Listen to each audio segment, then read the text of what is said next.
મોદી સાહેબના નામે કૂતરું પણ જીતી જાય, મોદી સાહેબના નામે કૂતરું પણ જીતી જાય કે વન નેશન વન ઇલેક્શન.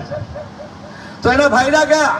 આપણી પાર્ટીનો કાર્યકર્તા ગામડે ચોરે લગ્નમાં ભજનમાં બધે જાય ત્યારે એવું કહેવાનું, આજે લોકસભાની ચૂંટણી 6 મહિના પછી પાછી, ધારાસભ્યની ચૂંટણી 3 મહિના આચારસંહિતા લાગે, 3 મહિના અધિકારીઓ આપણું સાંભળે નહીં, અને વર્ષમાં 12 મહિનામાંથી જિલ્લા પંચાયત, તાલુકા પંચાયત, સરપંચ આ બધી ચૂંટણીને કારણે માત્ર આપણે 7 જ મહિના કામ કરીએ, બાકીના 5 મહિના આપણે આચારસંહિતાઓ ગુમાવી દઈએ.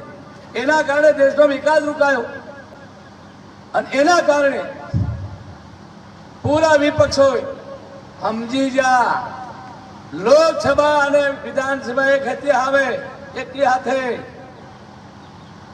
તો એમને કઈ તકલીફ થાય? એક જ તકલીફ, કઈ? મોદી સાહેબના નામે કૂતરું પણ જીતી જાય.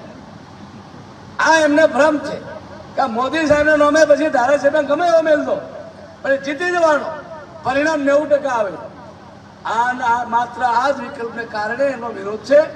મિત્રો, મારી આપણે સાવ વિનંતી છે, પાર્ટીના કાર્યકર્તા